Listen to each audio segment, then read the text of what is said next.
Hello everyone and welcome back to my YouTube channel Learning Point. This is Palak Jain and today we are going to study about selection and its process. So let's understand few definitions of selection.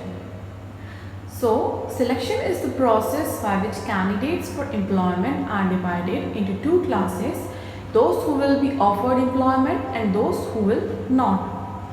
So selection एक process है जिसके through हम candidates को divide करते हैं दो categories में, जिनको हमें एम्प्लॉयमेंट ऑफर करना है और जिनको नहीं। Now another definition is selection activities follow a standard pattern beginning with an initial screening interview and concluding with final employment decisions. So selection activity क्या है? It follows a standard pattern. There is a process of selection and it begins with an initial screening. So it starts with an initial screening and it ends with final employment decision. Steps in selection procedure. So guys, you can see this chart. There are various steps given in selection procedure. So first steps is reception of applications. तो इसमें हम candidate से उसके CVs, उसके resumes receive करते हैं। Second step is preliminary interview. तो guys you can see एक एरो है जो प्रीलिमिनरी इंटरव्यू का है, वो नेगेटिव डिसीजन की तरफ गया है और सेकंड एरो गया है एप्लीकेशन ब्लैंक की तरफ। तो प्रीलिमिनरी इंटरव्यू हम एप्लीकेशन रिसीव करेंगे। एक हम फर्स्ट इंटरव्यू जो कंडक्ट करते हैं, चाहे वो टेलीफोनिक राउंड हो या जो बेसिक जो फेस टू फेस एचआरस लेते हैं जिसमें कुछ communication skill, basic general information हम पूछते हैं। तो इन केस अगर कैंडिडेट वो प्रीलिमिनरी इंटरव्यू क्लियर करता है, देन द नेक्स्ट स्टेप जो हम फॉलो करेंगे दैट इज एप्लीकेशन ब्लैंक। अगर वो क्लियर नहीं करता है तो आप देख सकते हो एक दूसरा एरो गया है नेगेटिव डिसीजन, मतलब रिजेक्शन। अगर वो क्लियर नहीं करेगा तो रिजेक्ट कर देंगे। सेम वे फिर नेक्स्ट स्टेप है एप्लीकेशन ब्लैंक। तो हम एक उसको फॉर्म देंगे जिसमें सारी इंफॉर्मेशन उससे रिलेटेड जो भी हमें चाहिए होती है तो सारी हम उससे फिल करवा लेते हैं, ठीक है। तो उसमें भी देखो आप, अगर उस एप्लीकेशन में कुछ इंफॉर्मेशन होगी जो हमारा जॉब स्पेसिफिकेशन को मीट नहीं कर रही होगी तो देन अगेन एक एरो गया है दैट इज नेगेटिव डिसीजन, ठीक है।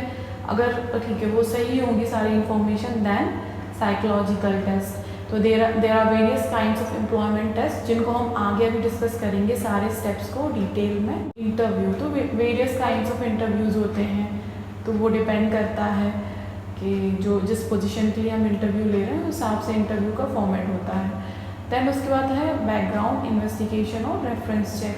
तो जब हम एप्लीकेशन ब्लैंक फॉर्म फिल करवाते हैं तो उस पर हम एक कॉलम रखते हैं जिसमें हम कुछ रेफरेंस नेम लिखवा लेते हैं।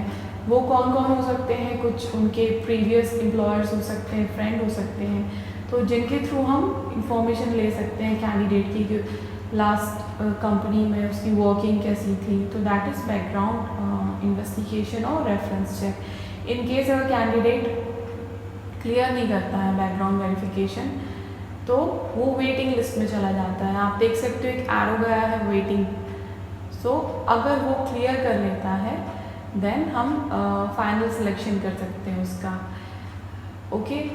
और फाइनल सिलेक्शन के बाद फिर एक मेडिकल एग्जामिनेशन कंडक्ट करवाएंगे, वो भी क्लियर कर लेता है तो हम उसको प्लेस कर देंगे। गाइस इस चार्ट में आप देख सकते हो कि कोई भी स्टेप अगर फेल करता है कैंडिडेट, उसमें क्लियर नहीं कर पाता है तो एक नेगेटिव डिसीजन मतलब रिजेक्शन की तरफ जाएगा, और अगर वो क्लियर करता है तो स्टेप बाय स्टेप फॉलो करके प्लेसमेंट की तरफ एरो जा रहा है। So guys first step is reception of applications. The first step in selection procedure is receiving job applications from candidates. तो हम कैंडिडेट्स के सीवीज और रिज्यूम्स रिसीव करेंगे। Companies post their vacancy on various job portals like Naukri.com, LinkedIn and various other websites. They give advertisement in newspaper through which candidates get information about the job vacancies and they send their CVs and resumes to the companies. तो guys जब भी हमारे company में कोई vacancy होती है तो हम उस वैकेंसी को आइदर naukri.com पे, लिंक्डइन और वेरियस अदर वेबसाइट्स होती हैं, और एडवर्टाइजमेंट भी दिया जाता है न्यूज़पेपर में रिगार्डिंग वैकेंसीज। तो जो भी इंटरेस्टेड कैंडिडेट्स होते हैं जिनको लगता है they are eligible for that post, so they send their CVs and resumes, so that is reception of applications. तो उस तरीके से हम रिसीव करते हैं वेरियस जॉब एप्लीकेशंस को। Next step is preliminary interview. तो ये इंटरव्यू क्या होता है, शॉर्टिंग प्रोसेस होता है जिसमें जो प्रोस्पेक्टिव एप्लीकेंट्स हैं उनको हम अपने जो नेचर ऑफ वर्क है, जो वैकेंसी है, उसका job description, proper duties and responsibilities बताते हैं, और जो उनसे इंफॉर्मेशन हमें चाहिए लाइक उनका एजुकेशन क्या है, एक्सपीरियंस, स्किल्स, करंट सैलरी, जिस करंट सैलरी जिस पे वो वर्क कर रहे हैं, और उनकी सैलरी एक्सपेक्टेशंस क्या हैं, the reasons for living their present job, वो अपना प्रेजेंट जॉब क्यों छोड़ना चाहते हैं, दैट इज़ वेरी इंपॉर्टेंट। ये जानना बहुत इंपॉर्टेंट होता है कि why they are leaving their present job. नहीं तो कल को वो हमारे कंपनी से भी जॉब छोड़ के चले जाएंगे, तो why they are leaving their current job and their job interest, उनका जॉब इंटरेस्ट क्या है, उनकी कम्युनिकेशन स्किल्स चेक करते हैं, which is very important, and whether they are available for the job. तो अगर वो अभी किसी कंपनी में वर्क कर रहे हैं या कोई भी स्पेसिफिक रीज़न है क्या वो अभी ज्वाइन कर सकते हैं, तो ये सारी चीज़ें हम पूछते हैं उनसे। और it is generally conducted by HR executive. जो प्रीलिमिनरी इंटरव्यू होते हैं वो HR एग्जीक्यूटिव से कंडक्ट करते हैं, and generally it is done by conducting telephonic interviews और face to face interviews in case of walk in interviews. Third step is application blank. Application blank is to be filled by the candidate which contains following information. तो application blank किसको fill करना होता है, candidate को, and it contains following information. Biographical data, तो जो भी biodata होता है such as candidate's name, father's name, date of birth, age, sex whether he is male और फीमेल, नेशनैलिटी, किस नेशन को बिलोंग करता है, फिजिकल डिसेबिलिटी, कहीं फिजिकली चैलेंज तो नहीं है, डिसेबल तो नहीं है, मैरिटल स्टेटस एक्सेट्रा। सेकंड है educational attainment. So it includes all the information related to education of a candidate like marks obtained in 10th and 12th class, graduation, post graduation, diplomas and other professional degrees। तो जो भी candidate का educational qualification है, उसने जो भी marks obtain किए हैं, तो वो सारी इंफॉर्मेशन, 10th में उसने कितना स्कोर किया, 12th में, ग्रेजुएशन में, पोस्ट ग्रेजुएशन में, अगर डिप्लोमास किए उसने कोई, और जो प्रोफेशनल डिग्री है अगर उसने कुछ किया हुआ है तो उसमें उसका स्कोर कितना है, तो ये सारा उसके अंदर आ जाता है।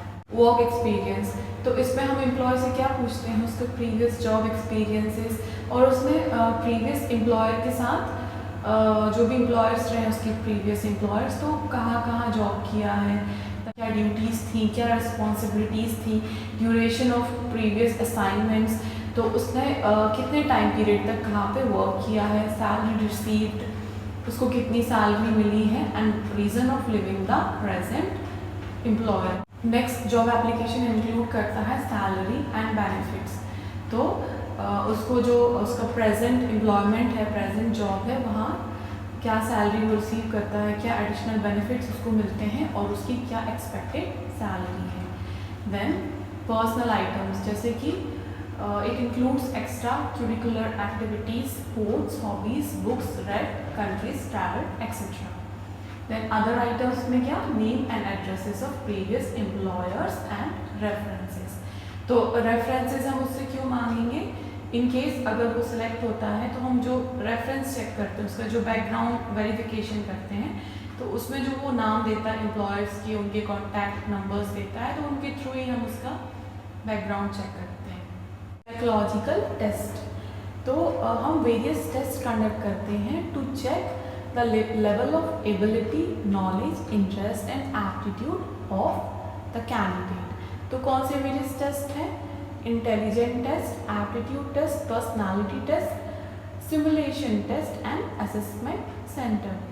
तो ये नेचर ऑफ जॉब पर डिपेंड करता है कि हम कौन सा टेस्ट कंडक्ट करेंगे। These are various kinds of test जो हम कंडक्ट करते हैं to check the level of ability and knowledge and interest of the candidate. Next step is employment interview. So it is the oral examination of candidates for employment. तो ये क्या होता है, एक ओरल एग्जामिनेशन होता है। Interview gives the recruiter an opportunity to ask questions that are not covered in test and to judge his personality, temperament and to brief applicant about the job. तो जो फेस टू फेस इंटरव्यू होता है, तो it gives an opportunity to the recruiter to judge the personality. तो test में हम कुछ चीज़ें कवर कर पाएंगे, बट जो चीज़ें हम कवर नहीं कर पाए हैं, जो क्वेश्चंस हम नहीं पूछ पाए हैं, तो वो हम इंटरव्यू में पूछ सकते हैं कैंडिडेट से। एंड वी कैन जज हिज पर्सनैलिटी, हिज टेम्परामेंट, और हम एप्लीकेंट को एक ब्रीफ इंफॉर्मेशन भी दे सकते हैं जॉब के बारे में, जो उसको पता नहीं होगी, हमारी कंपनी के वर्किंग के बारे में, हमारे ऑर्गेनाइजेशन की कल्चर के बारे में, जो भी हमें बताना होगा हम बता सकते हैं। इट कैन बी स्ट्रक्चर्ड और अनस्ट्रक्चर्ड। तो इंटरव्यू क्या हो सकता है, स्ट्रक्चर्ड हो सकता है, प्री डिटरमाइंड क्वेश्चंस हम पहले से प्लान करके कि हमें ये पूछना है, और अनस्ट्रक्चर्ड भी हो सकता है कि हम रैंडम क्वेश्चंस पूछ सकते हैं उससे। Okay, so there are various kinds of interviews. अलग अलग इंटरव्यूज होते हैं, like informal, formal interview, plan interview, pattern, panel interview, group interview, depth interview, stress interview, non directed interviews. तो ये डिफरेंट काइंड्स ऑफ इंटरव्यू हैं। तो जो recruiter चाहे तो वो कोई भी इंटरव्यू ले सकता है according to the nature of the job. Next step is background investigation और रेफरेंस चेक। तो इन केस अगर कैंडिडेट क्लियर करता है इंटरव्यू राउंड को, तो नेक्स्ट स्टेप क्या होता है, बैकग्राउंड इन्वेस्टिगेशन। तो ये कौन कंडक्ट करता है, पर्सनल डिपार्टमेंट कंडक्ट करता है। इसमें हम कैंडिडेट की जो प्रीवियस कंपनी में उसकी वर्किंग थी, तो उसके बारे में इंफॉर्मेशन लेते हैं जो वो रेफरेंस नेम प्रोवाइड करता है उनसे। तो उसकी ओवरऑल वर्किंग कैसी थी और उसका कैरेक्टर कैसा था, उसके रिलेशंस कैसे थे उसके कलीग से, उसके सुपीरियर्स से, उसके सबऑर्डिनेट से, ये सारी इंफॉर्मेशन हम कलेक्ट करते हैं। उसके बाद जब हम एप्लीकेशन ब्लैंक फॉर्म फिल करवाते हैं, तो उसमें हम उससे कुछ रेफरेंस नेम लेते हैं। इन केस अगर वो इंटरव्यू क्लियर करता है, तो उसके बाद वो जो रेफरेंस नेम होते हैं हम उन्हीं को कांटेक्ट करते हैं। वो रेफरेंस कौन हो सकते हैं, कौन कौन हो सकता है वो रेफरेंसेस, वो होते हैं उसके प्रीवियस एम्प्लॉयर्स, उसके फ्रेंड्स और प्रोफेशनल कोवर्कर्स, उसके जो कलीग्स होते हैं। तो हम उनको कांटेक्ट करते हैं, देन हम उनसे एक उनका फ्रैंक ओपिनियन लेते हैं उनकी वर्किंग के बारे में। इन केस अगर उनका फीडबैक कुछ नेगेटिव होता है, तो हम उस कैंडिडेट को वेटिंग लिस्ट में डाल देते हैं। अगर नहीं होता है, तो उस कैंडिडेट को फिर हम आगे जो हमारे डिज़ायरेबल कैंडिडेट्स की लिस्ट है उनमें हम उसका नाम इंक्लूड कर लेते हैं। और जो भी इंफॉर्मेशन हमें मिलती है कैंडिडेट के बैकग्राउंड वेरिफिकेशन में, उसको हम कॉन्फिडेंशियल रखते हैं, वो हम कैंडिडेट से शेयर नहीं करते। नेक्स्ट स्टेप इज फिजिकल और medical examination. So certain job requires certain physical qualities like clear vision, perfect hearing, stamina, tolerance for long working hours and clear voice, etc. तो कुछ ऐसे जॉब होते हैं जिनमें कैंडिडेट को फिजिकली फिट होना ज़रूरी होता है। तो इन दैट केस कंपनीज उनका physical examination, medical examination conduct करवाती हैं, और it is done bye medical professionals like doctor, जिनमें उनका ओवरऑल बॉडी चेकअप होता है। और इन केस अगर वो फिजिकली फिट होते हैं, देन ओनली हम उनको सिलेक्ट करते हैं। Last step is placement. So at the time of joining the organization, employee is given appointment letter. तो जब employee organization join करता है, at the time he is given appointment letter and employee is assigned his duties by the employer. तो जब वो join करेगा, तो employer उसको उसके जो roles हैं, responsibilities सारे explain करेगा and he is given appointment letter. Guys, I hope you will find my video helpful, and if you find it helpful, then please press the like button and subscribe my channel Learning Point. And guys, अगर आप चाहते हो कोई specific topic है जिस पर मैं video बनाऊँ पर्सनल मैनेजमेंट का, then please let me know. So watching, bye bye.